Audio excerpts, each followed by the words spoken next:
In the last video, we created a parameter and tied it to our viz. In this video, we'll dive into the ship delay viz we peeked at last time to see how to use parameters to create what-if scenarios for our KPI.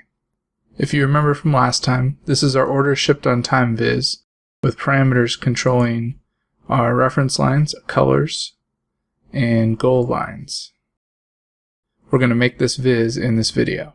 Key performance indicators are the lifeblood of data-driven decision-making, and Tableau makes it easy to both compute and visualize these metrics. So let's jump right into an example here. We want to be able to see what % of orders are shipped within 3 days. So let's start by right-clicking anywhere on the dimensions or measures and click Create Calculated Field. We'll name this field Days to Ship and just enter the simple row-level calculation, ship date minus order date. Ship date minus order date. Then hit OK and drag this field out to the column shelf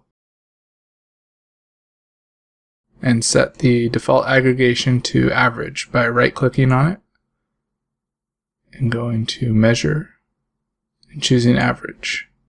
Then drag sales out to the rows shelf, and we'll also aggregate this by average by right-clicking, going to measure, and choosing average.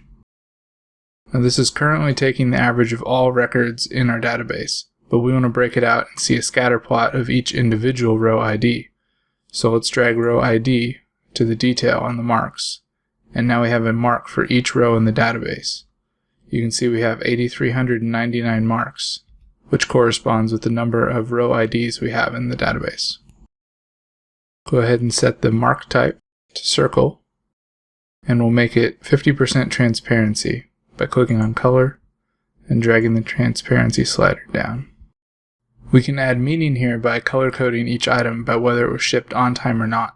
One side note to consider is that red-green color blindness affects something like 8% of white males and 0.5% of white females, so a more appropriate color scale may be blue-orange or blue-red, depending on your audience. To do this, let's make another calculated field. We'll call it shipped on time, and we'll give it the formula. If days to ship is less than or equal to 3, then we'll denote it as on time. Looks like it pasted in the wrong quotes here. Just replacing those. Otherwise, if days to ship is less than or equal to 6, then we want it to say minor delay. Otherwise, we want it to say delayed, and then in. So now let's drag that field out onto the color shelf. We can already see the different groups appear here, but let's give them more meaning by adding an intuitive color format. So for delayed, we'll choose red, minor delay yellow, and on time is good for green, and hit OK. Another way to look at this might be to see if there are any specific categories dragging us down. So let's say our goal is to have 85% of our orders shipped within 3 days. So we'll start by making a new calculated field and call it % shipped on time. We want this calculation to return a 1 if it's on time and a 0 if it's not on time, and then take the average of that formula, or that result.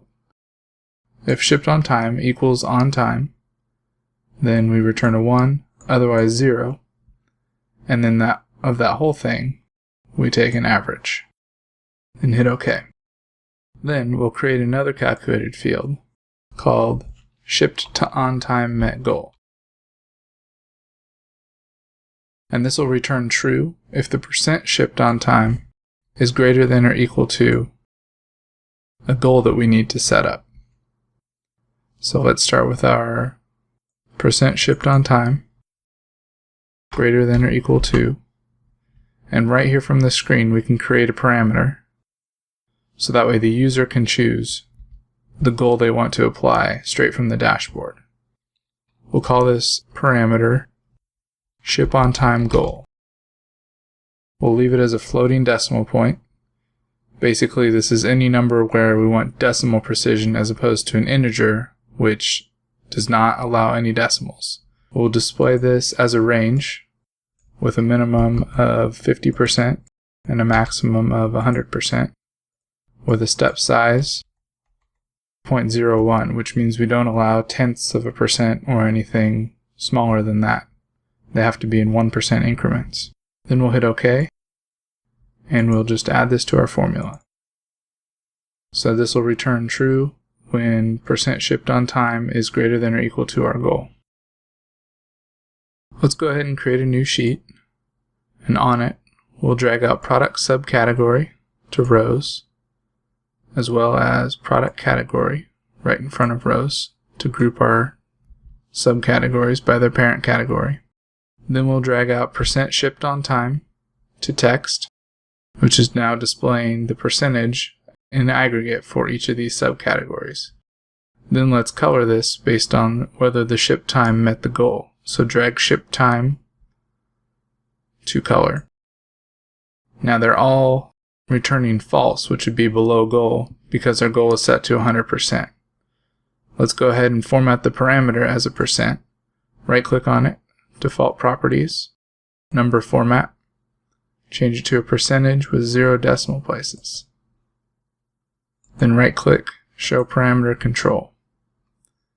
As we toggle backwards, you can see that some of these start popping up as true, which are colored orange, as they pass our lowered ship threshold.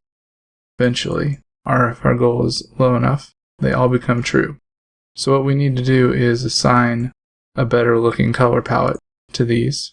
So just double click on the name and double click on false. And we'll pick red, and double click on true. We'll pick green. Let's pick a darker green, and hit OK. So now those should stick as we go through our colors. Let's go ahead and format this label as a percentage. Just right click on this field, click format, and under the numbers percentage, let's just use 1 decimal point. So really quick, let's create a new dashboard to tie these together. We'll drag sheet 1 out, as well as sheet 2, but I'm going to hold shift to drop this as a floating object. I'm going to make it a little bigger. Let's make this dashboard a bit wider. Clicking on size, let's just make it desktop size, and we'll move ship on time goal and hold shift to drag it into this container. And we can go ahead and close the color legend. When you have red and green, it's really intuitive, so we don't really need a legend at all. We can drag this further over into the corner. Maybe we'll make this a little shorter since we're working with a limited screen real estate here. Make this just a bit taller. So now in order to filter this sheet 1 by sheet 2, click on sheet 2, click the action arrow, and choose use as filter.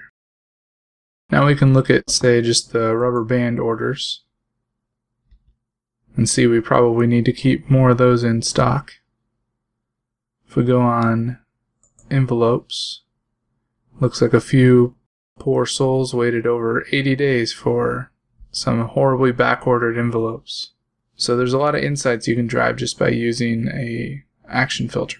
So if you're feeling a bit overwhelmed with calculated fields, I recommend investing some additional time on Tableau's relevant video tutorials and practicing to become familiar with them. Calculated fields can do everything from extremely powerful nested decision trees to simple true-false or Boolean tests like we've been doing. So the more proficient you are with them, the better. So now that we've covered some of the background and basics of visual analytics in Tableau, in the next section, we'll create a strategic or executive dashboard to provide the Superstore leadership with a high-level view of their company. To summarize, we start by creating a series of calculated fields that will align our data with our KPI buckets, showing us if it has met or missed the goal. Then, we'll display the information in a quickly consumable format, typically using color to highlight met or missed goal at a glance. You can also provide your users with an extra level of control, or the ability to easily contrive what-if scenarios by using parameters instead of hard-coded numbers in your calculated fields.